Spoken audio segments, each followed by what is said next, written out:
नमस्कार, एनटिभी कोहलपुर समाचारमा स्वागत छ। म पुरुषोत्तम सापकोटा। सुरुमा प्रमुख समाचार।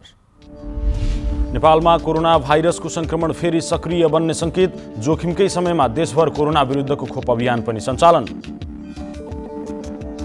हलिया मुक्त घोषणा भएको 13 वर्ष बित्दा पनि प्रभावकारी पुनर्स्थापना भएन। झण्डै 1200 परिवार पुनर्स्थापना हुन बाँकी। राष्ट्रिय गौरवको आयोजना भेरी बबई डाइभर्सनमा मजदुर र कर्मचारीको अभाव। आयोजनाको दोस्रो चरणमा 47% काम सम्पन्न। 28 जना मानिसहरू बोकेको यात्रुवाहक विमान रुसको सुदूरपूर्वमा आज दुर्घटनाग्रस्त।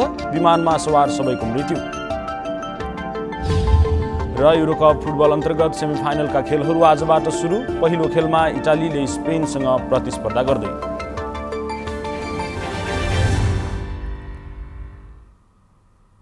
समाचार अब विस्तारमा। नेपालमा फेरि कोरोना भाइरसको संक्रमण सक्रिय देखिन थालेको छ। आज संक्रमण जितेर घर फर्किने भन्दा संक्रमित हुनेको संख्या बढी छ। भाइरसको जोखिम कायमै रहेका बेला सरकारले खोप अभियानलाई पनि निरन्तरता दिएको छ। आजबाट सरकारले भेरोसेल खोपको दोस्रो मात्रा ज्येष्ठ नागरिकलाई लगाउन थालेको हो। नेपालमा कोरोना संक्रमणको दर फेरि उकालो लाग्ने संकेत देखाएको छ। आजको तथ्याङ्कले कोरोना संक्रमणबाट निको हुने भन्दा 1000 बढी संक्रमित थपिएका छन्। पछिल्लो 24 घण्टामा 2634 जनामा कोरोना भाइरस संक्रमण पुष्टि भएको छ। स्वास्थ्य तथा जनसङ्ख्या मन्त्रालयका अनुसार 7503 जनाको पीसीआर परीक्षण गर्दा 1718 र 5082 जनाको एन्टिजेन परीक्षण गर्दा 916 जना गरी 2634 जनामा संक्रमण पुष्टि भएको हो। पछिल्लो 24 घण्टामा संक्रमण मुक्त हुनेको संख्या 1665 रहेको छ। त्यस्तै कोरोना संक्रमणबाट 15 जनाको मृत्यु भएको छ। सरकारले कोरोना भाइरस विरुद्धको भेरोसेल खोपको दोस्रो मात्रा आजदेखि ज्येष्ठ नागरिकलाई लगाउन थालेको छ। स्वास्थ्य तथा जनसङ्ख्या मन्त्रालयले आजदेखि देशभरिका 3900 खोप केन्द्रबाट 60 देखि 64 वर्ष उमेर समूहका ज्येष्ठ नागरिकलाई भेरोसेलको दोस्रो मात्राको खोप लगाइरहेको छ। खोप अभियान असार 24 गतेसम्म सञ्चालन हुनेछ। भेरोसेलको पहिलो मात्रा लगाएर छुट भएका व्यक्तिलाई पनि दोस्रो मात्रा दिइने भएको छ। नेपालमा अहिलेसम्म 7,59,954ले दोस्रो र 26,11,807 जनाले पहिलो मात्राको खोप लगाइसकेका छन्। यसैगरी कोरोना संक्रमितको संख्या थोरै घट्दै गए पनि बालबालिकाको संक्रमण दर उस्तै देखिएको छ। अन्य देशको तुलनामा नेपालमा कुल संक्रमित मध्ये बालबालिकामा संक्रमण उच्च देखिन्छ। नेपालमा हाल कोरोना भाइरसको युके भेरिएन्ट र डबल म्युटेन्ट भेरिएन्ट देखा परेको सरकारले जनाएको छ। यसले वयस्क व्यक्तिहरूको तुलनामा बालबालिकाको कोभिड-19 परीक्षण कम भएको हुँदा संक्रमित बालबालिकाको संख्या अझ बढी हुन सक्ने ठानिएको छ। अन्जु चौधरी, एनटिभी कोहलपुर। कञ्चनपुरको महाकाली अस्पतालले कोरोना संक्रमणको सम्भावित तेस्रो लहरको तयारी सुरु गरेको छ। अहिलेको एसडियू कक्षलाई बालबालिकाका लागि आइसियू कक्ष बनाउने, अक्सिजन प्लान्ट जडान गर्ने र अक्सिजन पाइपलाइन पनि विस्तार गर्ने योजना बनाइएको छ। अहिलेको आइसोलेसन कक्षलाई एसडियू कक्षमा स्तरोन्नति गरिने medical superintendent doctor Hari Kumar श्रेष्ठले बताउनुभयो। अस्पतालमा अहिले यूएनपीको सहयोगमा अक्सिजन प्लान्ट निर्माणाधीन अवस्थामा छ। प्लान्टबाट दैनिक 180 सिलिन्डर अक्सिजन उत्पादन हुन सक्ने देखिन्छ। महाकाली अस्पतालको पुरानो प्लान्टबाट दैनिक 12 सिलिन्डर उत्पादन भइरहेको छ।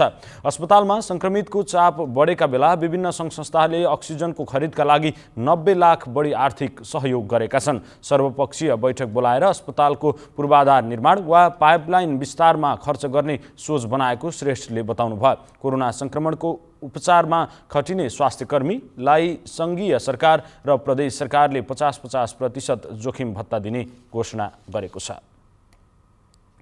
कैलालीमा होटल रेस्टुरेन्ट समेत सञ्चालन गर्न पाइने गरी साउन 1 गतेसम्म निषेधाज्ञा लम्ब्याइएको छ।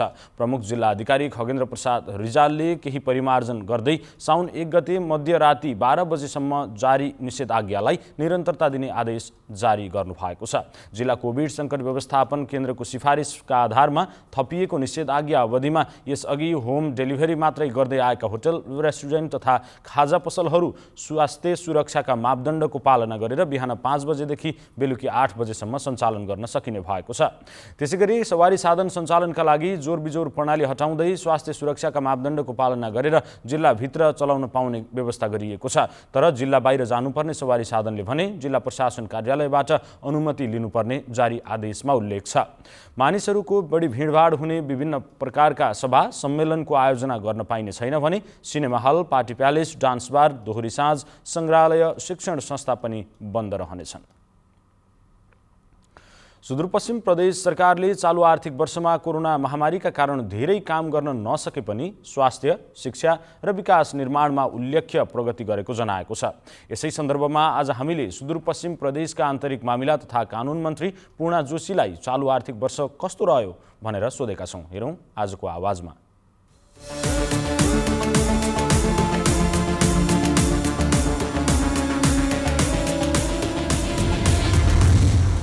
कोरोना महामारीकै दोस्रो लहरको कारणले गर्दाखेरि सम्पूर्ण ध्यानहरू त्यता केन्द्रित भयो, मुलुक लकडाउनमा गयो र विकासका निर्माणका कामहरू हामीले सोचे अनुरूप गर्न नसके पनि पुँजीगत खर्च हामीले चाहिँ पछिल्लो चरणमा चाहिँ राम्रैसँग खर्च गर्छौँ भन्ने लाग्छ मलाई। हाम्रो अनुमानमा 75% भन्दा माथि हामीले चाहिँ पुँजीगत खर्च गर्न सक्छौँ अथवा उपलब्धि हुन्छ भन्ने हामीलाई लागेको छ। समग्र रूपमा यो वर्ष पनि हामीले चाहिँ कोरोना व्यवस्थापनमै लाग्नुपर्ने भएको हुनाले अन्य प्रगति सोचे जस्तो भएको छैन।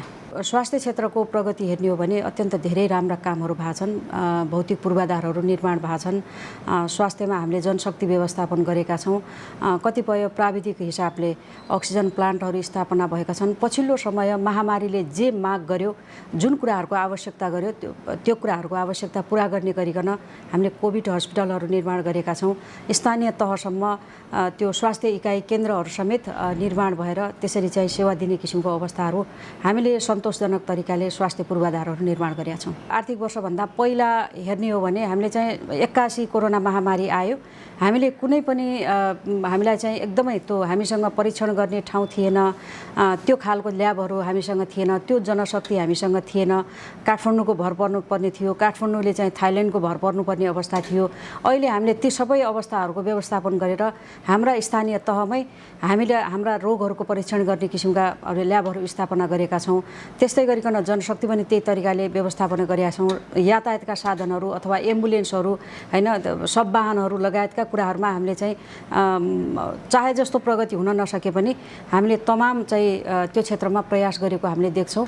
यहाँहरूले पनि देख्नुहुन्छ कोभिडका बिरामीहरू साधारणतया यहाँबाट हामीले बाहिर पठाउने किसिमको कुराहरू र ठुला अपरेसनका एउटा चाहिँ केसहरू पनि हामीले प्रदेशमा समाधान गर्ने कामहरू गरिरहेछौँ। पछिल्लो समय सेती प्रादेशिक अस्पताल र जिल्ला अस्पतालहरूलाई स्तरीकरण गर्ने कुराहरूमा हामीले चाहिँ लागिरहेछौँ। अहिले सामान्यतया अपरेसन हुनेदेखि लिएर धेरै जस्तो अब गर्भवती होइन, त्यस्तै गरिकन त्यस्ता ठुला रोग, जटिल रोगहरूको पनि यहीँनिर हामीले डडेलधुराको अस्पतालहरूमा हामीले चाहिँ उपचार भएको देख्छौँ। त्यस्तै जिल्ला अस्पतालहरूको बझाङको अस्पताल, डोटी अस्पताल होइन, त्यो बैतडी दार्चुला अस्पतालहरू समेत त्यो सामर्थ्य राख्ने अवस्थामा हुनुहुन्छ।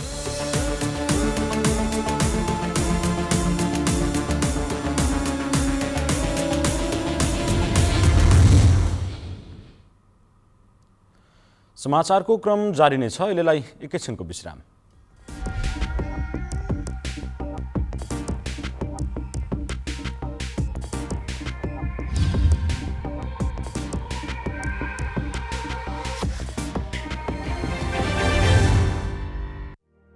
यति बेला कोरोना भाइरसको नयाँ भेरिएन्ट फैलिँदो क्रममा छ। यो समयमा आफूलाई संक्रमण र यसको असरबाट कसरी बचाउन सकिन्छ?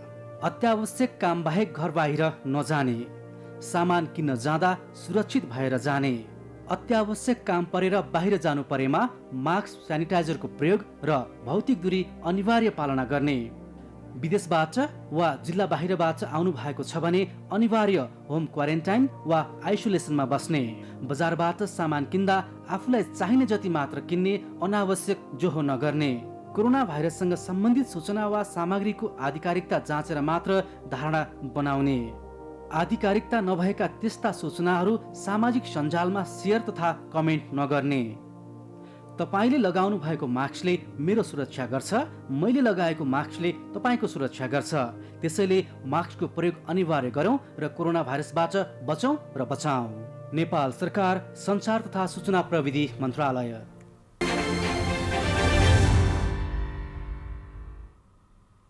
विश्रामपछि समाचारमा पुनः स्वागत छ। अब बाँकी समाचार। सरकारले 2065 सालमा हलिया मुक्तिको घोषणा गरेको भए पनि सुदूरपश्चिम र कर्णालीका सयौं परिवारको प्रभावकारी पुनर्स्थापना हुन सकेको छैन। घोषणा गर्दा सरकारले सुदूरपश्चिम प्रदेशका 9 र कर्णाली प्रदेशका 3 गरेर 12 जिल्लाका 16,953 हलिया परिवारको नाममा रहेको ऋण खारेज गरेको थियो। विवरण संशोधनपछि 16,322 मुक्त हलियालाई 4 वर्गमा वर्गीकरण गरेर पुनर्स्थापनाको कार्यक्रम ल्याइएको थियो। मुक्त हलियालाई जग्गा खरिद तथा दर्ता र घर निर्माण तथा मर्मत सम्बन्धी अनुदान उपलब्ध गराएर पुनर्स्थापना गर्ने नीति लागू पनि गरिएको थियो। तत्कालीन समयमा 12वटै जिल्लाका 12,820 परिवार पुनर्स्थापना गरिएको भूमि व्यवस्था, सहकारी तथा गरिबी निवारण मन्त्रालयले बताएको छ। मन्त्रालयकै तथ्याङ्कमा 1,153 परिवार पुनर्स्थापना हुन बाँकी छ। सरकारले हलिया मुक्त घोषणा गरेको 13 वर्षसम्म पुनर्स्थापनाका कार्यक्रम सञ्चालन नगरेपछि सुदूरपश्चिमका अधिकांश जिल्लामा दलित समुदाय पुनः हलिया बस्न बाध्य हुँदै गएका छन्। सरकारले 2070 चैत्र 6 मा मुक्त हलियाको पुनर्स्थापनाको ढाँचा र कार्ययोजना स्वीकृत गरेको थियो, तर कार्ययोजना अनुसार काम सञ्चालन हुन सकेको छैन। सुर्खेत स्थित राष्ट्रिय गौरवको आयोजना भेरी बबई डाइभर्सन बहुउद्देश्य आयोजना निर्माणका लागि मजदुरको अभाव भएको छ। 10 अर्ब 56 करोड लागतमा नेपालमा पहिलो पटक टिबिएम मेसिनबाट सुरुङ निर्माण गरिएको आयोजनाको दोस्रो चरणमा हालसम्म 47% काम सकिएको छ। कोरोना महामारी रोक्न जारी निषेधाज्ञाले राष्ट्रिय गौरवको आयोजना भेरी बबई डाइभर्सन निर्माण कार्यमा मजदुरको अभाव भएको छ। आयोजना निर्माणमा 2,400 बढी मजदुर आवश्यक छ, तर हाल 600 जना मजदुर मात्रै उपलब्ध छन्। आयोजनामा 49 जना कर्मचारी र 9 जना सिभिल इन्जिनियर हुनुपर्नेमा हाल 3 सिभिल इन्जिनियर सहित 34 जना मात्रै कार्यरत छन्। तीव्र गतिमा निर्माण कार्य भइरहे पनि प्राविधिक र मजदुर समस्याले काममा केही ढिलाइ भएको आयोजनाले जनाएको छ। आयोजनाको समग्र प्रगतिको कुरा गर्दाखेरि हामीले 47% भौतिक प्रगति हासिल गरिसकेको अवस्था हो र यो आयोजना समयमै सम्पन्न हुनेतिर उन्मुख रहेको छ। जनशक्ति अलि कम भएको अवस्था हो। हाम्रो 2400 जनशक्ति विभाग जलस्रोत तथा सिँचाइ विभागको रहेकोमा हाल चाहिँ 600 चाहिँ जनशक्तिबाट विभागको काम भइरहेको र हाम्रो त्यसको प्रभाव हाम्रो योजनामा पनि पर्यो। आर्थिक वर्ष 2079-80 सम्म निर्माण कार्य सम्पन्न गर्ने गरी बाँके र बर्दियाको 51,000 हेक्टर जमिनमा 12 महिना सिँचाइ सुविधा पुर्याउने र 48 मेगावाट जलविद्युत उत्पादन गर्ने आयोजनाको लक्ष्य छ। लुम्बिनी र कर्णाली प्रदेशको आर्थिक समृद्धिसँग जोडिएको आयोजना निर्माण कार्य तोकिएकै समयमा सम्पन्न गर्न आवश्यक सहयोग रहने प्रदेश सरकारको भनाइ छ। कर्णाली प्रदेश सरकारले पनि भेरी बबई डाइभर्सनलाई बेला मौकामा हामीले जसरी यो नीति तथा कार्यक्रममा समेत पनि समेटेको हुनाले अब कर्णाली प्रदेशका जनताले यो भेरी बबई डाइभर्सनबाट के पाउने लाभ, यो विषयमा पनि हामीले सोच्न जरुरी छ। हाल आयोजना प्रभावित क्षेत्रका 97% परिवारले मुआवजा समेत पाइसकेका छन्। हाल बाँध तथा पावर हाउस निर्माणको काम जारी छ। पहिलो र दोस्रो चरणको कामको प्रगति हेर्ने हो भने सम्झौता अवधिमै अबको 2 वर्षभित्र आयोजनाको काम सक्ने अनुमान छ। सुशील खड्का, नेपाल टेलिभिजन, कर्णाली प्रदेश, सुर्खेत। नवलपरासीको प्रतापपुर गाउँपालिकाले स्वास्थ्य प्रणाली सुदृढीकरणका लागि पञ्चवर्षीय रणनीति योजना तय गरेको छ। योजनाको स्वास्थ्य प्रणाली सुदृढीकरण प्रतिवेदन विमोचन गरिएको छ। प्रतापपुर गाउँपालिकाको कार्यवाहक अध्यक्ष अन्जु कुमारी चौधरी र जनस्वास्थ्य कार्यालय नवलपरासीका निमित्त कार्यालय प्रमुख कृष्ण प्रसाद पोखरेलले प्रतिवेदनको विमोचन गर्नुभएको हो। गाउँपालिकाका अध्यक्ष चौधरीले प्रतापपुरको स्वास्थ्य प्रणालीलाई थप सुदृढ गर्न विभिन्न 7वटा सङ्घ संस्थाहरूले सहयोग गर्दै आएकाले पालिकाले पनि अहिले तय गरेको स्वास्थ्य प्रणाली सुदृढीकरण प्रतिवेदनलाई हुबहु कार्यान्वयन गरिने बताउनु भएको छ। स्वास्थ्य कार्यालय नवलपरासीका निमित्त प्रमुख कृष्ण प्रसाद पोखरेलले नीति विधि र योजनाहरू बनाएर मात्रै नहुने भन्दै त्यसको कार्यान्वयनमा आफ्नो कार्यालय कटिबद्ध रहेको बताउनुभयो। पश्चिम नवलपरासीमा 7वटा पालिकाहरूमध्ये प्रतापपुर गाउँपालिका र रामग्राम नगरपालिकाले स्वास्थ्य प्रणाली शुद्धिकरणका लागि रणनीतिक योजना तय गरेका छन्। कपिलवस्तुको दक्षिण पूर्वी शुद्धोधन गाउँपालिकाले आफ्नै लगानीमा पक्की पुल निर्माण गरेको छ। 50 गाउँ लाभान्वित हुने गरी शुद्धोधन गाउँपालिकाले नन्दनगर र वंशखोर जोड्ने बेती खोलामा निर्माण गरेको पक्की पुलको उद्घाटन गरिएको छ। कपिलवस्तुको दक्षिण पूर्वी शुद्धोधन गाउँपालिकाले आफ्नै लगानीमा 50 गाउँ लाभान्वित हुने गरी वडा नम्बर 2 नन्दनगर र वडा नम्बर 6 बासखोर जोडिने बेती खोलामा निर्माण गरिएको पक्की पुलको उद्घाटन गरिएको छ। शुद्धोधन गाउँपालिकाको आफ्नै बजेटबाट 5,79,80,489 रुपैयाँको लागतको पक्की पुल निर्माण गरिएको हो। पुल निर्माण भएपछि गाउँपालिकाको नन्दनगर, बासखोर, महादेव लगायतका स्थानीय सर्वसाधारणहरूलाई आवत जावत गर्न सहज भएको छ। आर्थिक वर्ष 2074-75 लगभग 5,80,00,000 रुपैयाँको लागतमा सार्वजनिक विकास निर्माण कार्य सुरु भएको थियो। आर्थिक वर्ष 2074-75 को चैत्र 28 गते पुल शिलान्यास भई 2077 साल कार्तिक महिनाभित्रै सम्पन्न गर्ने गरी सम्झौता गरिएको थियो। यद्यपि कोरोना भाइरस कोभिड-19बाट उत्पन्न लामो समयको लकडाउनका कारण निर्माण कार्यमा ढिलाइ भएको हो। 28 मिटर लम्बाई र 11 मिटर चौडाइ रहेको बेती खोला पुल निर्माण सम्पन्न भए पश्चात दुई गाउँ बीचको करिब 8 किलोमिटर दूरी नजिक पर्ने गरेको स्थानीय बताउँछन्। पुल ना हो की वजह से हम को बहुत परेशानी रहा, घूम के लबनी जात पड़त रहा, लबनी या तो पकड़ी से बाहर जात पड़त रहा। ये हम को शुद्धोधन गाँव पालिका के मेयर निसार अहमद खान जी बनवाई के बहुत अच्छा काम किए हैं और हमन के बहुत अच्छा सुविधा दिए हैं। पुलको उद्घाटन गर्दै गाउँपालिकाका अध्यक्ष निसार अहमद खानले पहिला हाम्रो महादेव गाउँमा आउने बाटो नभएका कारण हामी बिरामीलाई काँधमा बोकेर पुर्याउने बाध्यता रहेको थियो, तर अहिले पुल निर्माण भएपछि त्यो समस्या हटेको उहाँले बताउनुभयो। कार्यक्रममा गाउँपालिकाका पूर्व प्रमुख प्रशासकीय अधिकृत प्रेम प्रसाद पोखरेलले यहाँका जनप्रतिनिधिहरूले अत्यन्तै मेहनतका साथ जनताको मनोभावना बुझेर काम गर्नु भएको बताउनुभयो। सोही अवसरमा बोल्दै गाउँपालिकाका प्रमुख प्रशासकीय अधिकृत कृष्ण प्रसाद गेवालीले पक्कै पनि यो पुल निर्माणमा यहाँको स्थानीय जनता र कर्मचारीको मायाको प्रतिफल नै रहेको बताउनुभयो। कार्यक्रम गाउँपालिकाका सामाजिक विकास अधिकृत ईश्वरी प्रसाद न्यौपानेको सञ्चालनमा भएको थियो। कार्यक्रममा वडा नम्बर 1 का वडाध्यक्ष तिलक राम यादव, वडा नम्बर 3 का वडाध्यक्ष महिबुद्दिन मुसलमान, वडा नम्बर 4 का वडाध्यक्ष नरेश अहिर, वडा नम्बर 5 का वडाध्यक्ष आशुतोष कुमार सिंह, वडा नम्बर 6 का वडाध्यक्ष विजय बहादुर यादव, सूचना अधिकृत सन्तोष श्रीवास्तव, स्थानीय जनप्रतिनिधि कर्मचारी लगायतको सहभागिता रहेको थियो। वासुदेव वर्मा, नेपाल टेलिभिजन, लुम्बिनी प्रदेश, कपिलवस्तु। समाचारको क्रम जारी नै छ, एकैछिनको विश्राम।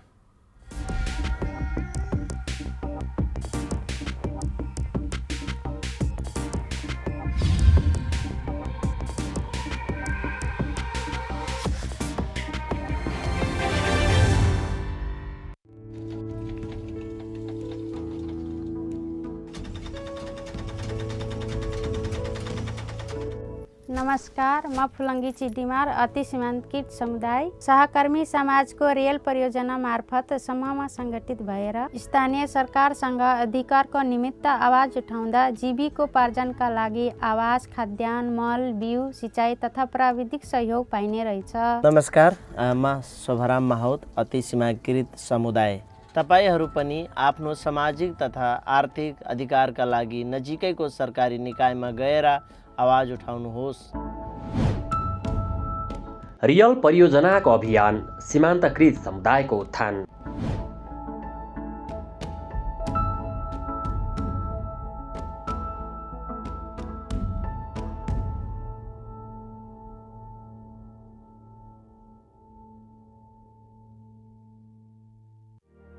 यति बेला कोरोना भाइरसको नयाँ भेरिएन्ट फैलिँदो क्रममा छ। यो समयमा आफूलाई संक्रमण र यसको असरबाट कसरी बचाउन सकिन्छ? अत्यावश्यक काम बाहेक घर बाहिर नजाने, सामान किन्न जाँदा सुरक्षित भएर जाने, अत्यावश्यक काम परेर बाहिर जानु परेमा मास्क, सेनिटाइजरको प्रयोग र भौतिक दूरी अनिवार्य पालना गर्ने। विदेशबाट वा जिल्ला बाहिरबाट आउनु भएको छ भने अनिवार्य होम क्वारेन्टाइन वा आइसोलेसनमा बस्ने। बजारबाट सामान किन्दा आफूलाई चाहिने जति मात्र किन्ने, अनावश्यक जोहो नगर्ने। कोरोना भाइरससँग सम्बन्धित सूचना वा सामग्रीको आधिकारिकता जाँचेर मात्र धारणा बनाउने। आधिकारिकता नभएका त्यस्ता सूचनाहरू सामाजिक सञ्जालमा सेयर तथा कमेन्ट नगर्ने। तपाईले लगाउनु भएको मास्कले मेरो सुरक्षा गर्छ, मैले लगाएको मास्कले तपाईको सुरक्षा गर्छ। त्यसैले मास्कको प्रयोग अनिवार्य गरौँ र कोरोना भाइरसबाट बचौँ र बचाऊ। नेपाल सरकार, सञ्चार तथा सूचना प्रविधि मन्त्रालय। तपाईँ एनटिभी कोहलपुर हेर्दै हुनुहुन्छ। अब बाँकी समाचार। केरा खेतीको बिमा नहुँदा पश्चिम नवलपरासीका किसान चिन्तित बनेका छन्। हावाहुरी आइरहने समयमा बेच्न तयार भएको केरा ढल्ने र क्षति हुने जोखिम बढेपछि किसानहरूले बिमाको व्यवस्था गर्न सरकारसँग माग गरेका छन्। सरकारले केरा खेतीको बिमा गर्ने नीति अवलम्बन गरे पनि बिमा कम्पनीहरूले बिमा गर्न नमान्दा किसानहरू मर्कामा परेको केरा उत्पादक सङ्घ पश्चिम नवलपरासीका अध्यक्ष लक्खु यादवले बताउनु भयो। सुस्ता गाउँपालिकाका अध्यक्ष रामप्रसाद पाण्डेले केरा खेतीका लागि जमिनको भाडा, मल, बिउ बिजन लगायतका खर्च जोडेर प्रतिबोट बापतको लागत खर्च कायम गरिएको भए पनि सरकारले लागत खर्च समायोजन नगर्दा समस्या भएको बताउनु भएको छ। अब अन्तर्राष्ट्रिय समाचार।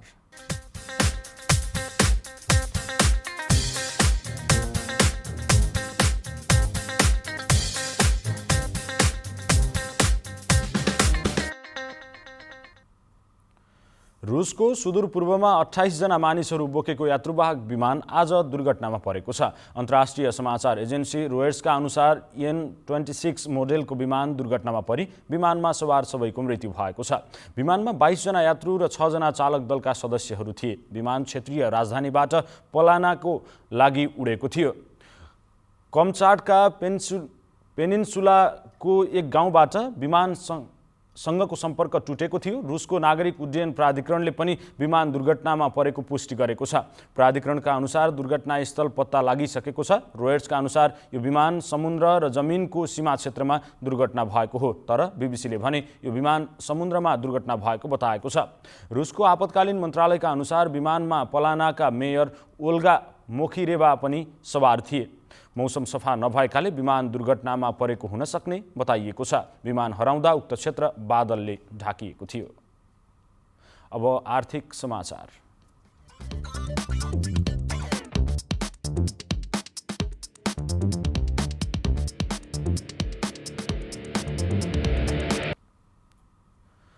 खसी बोका बिक्रीबाट सल्यानमा वार्षिक 16 करोड रुपियाँ भित्रिने गरेको छ। चालु आर्थिक वर्षको हालसम्म 16 करोड मूल्य बराबरको खसी बोका बिक्री भएको छ। दैनिक 200 वटासम्म खसी बोका जिल्ला बाहिर निकासी हुने गरेको पशु अस्पताल तथा पशु सेवा कार्यालय सल्यानका प्रमुख कपिल प्रसाद उपाध्यायले बताउनु भयो। वार्षिक 80,000 खसी बोका उत्पादन हुने गरेको छ, जसमध्ये 40,000 जिल्लाभित्र खपत र बाँकी 40,000 जिल्ला बाहिर निर्यात हुने गरेको छ। सल्यान मध्य पहाडी भूभाग भएकाले पहाडमा हुने विभिन्न डाले घाँस तथा भुइँ घाँस प्रशस्त हुने हुँदा बाख्रा पालनको राम्रो सम्भावना रहेको छ। अहिले 141 वटा फर्म नै दर्ता भएर व्यावसायिक बाख्रा पालन हुँदै आएको छ भने जिल्लामा अहिले 3,76,000 भन्दा बढी बाख्रा रहेको पशु अस्पताल तथा सेवा कार्यालय सल्यानले जनाएको छ। सल्यानको खसी बोका काठमाडौँ, पोखरा, धनगढी लगायतका सहरहरूमा निकासी हुने गरेको छ। अब खेलकुद समाचार।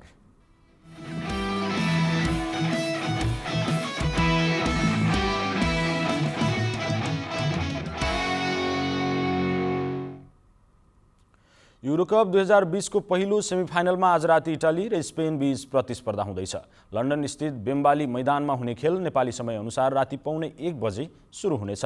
यी दुई टोली युरोकपको नकआउट राउन्डमा भिड्न लागेको यो लगातार चौथो पटक हो। स्पेनले राम्रो सुरुवात गर्न नसके पनि पछिल्ला खेलहरूमा गोलको वर्षा गर्दै आएको छ। क्वार्टर फाइनलमा स्पेनले स्विजरल्यान्डलाई पेनाल्टी सुटआउटमा पराजित गर्दै सेमिफाइनलमा स्थान बनाएको हो। अब मौसम।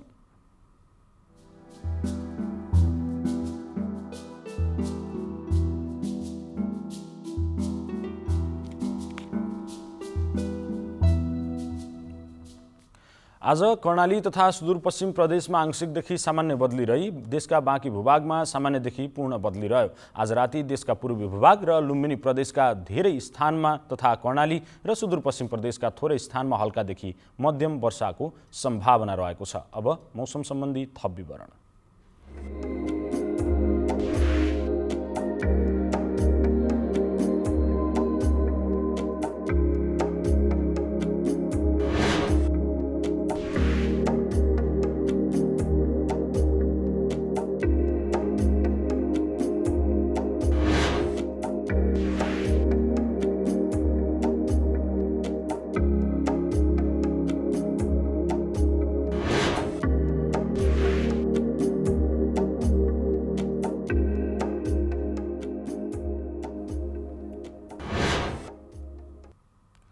समाचारको अन्त्यमा प्रमुख समाचार पुनः एकपटक। नेपालमा कोरोना भाइरसको संक्रमण फेरि सक्रिय बन्ने संकेत, जोखिमकै समयमा देशभर कोरोना विरुद्धको खोप अभियान पनि सञ्चालन। हलिया मुक्त घोषणा भएको 13 वर्ष बित्दा पनि प्रभावकारी पुनर्स्थापना भएन, झण्डै 1200 परिवार पुनर्स्थापना हुन बाँकी। राष्ट्रिय गौरवको आयोजना भेरी बबई डाइभर्सनमा मजदुर र कर्मचारीको अभाव, आयोजनाको दोस्रो चरणमा 47% काम सम्पन्न। 28 जना मानिसहरू बोकेको यात्रुवाहक विमान रुसको सुदूरपूर्वमा आज दुर्घटनाग्रस्त, विमानमा सवार सबैको मृत्यु। र युरोकप फुटबल अन्तर्गत सेमिफाइनलका खेलहरू आजबाट सुरु, पहिलो खेलमा इटालीले स्पेनसँग प्रतिस्पर्धा गर्दै।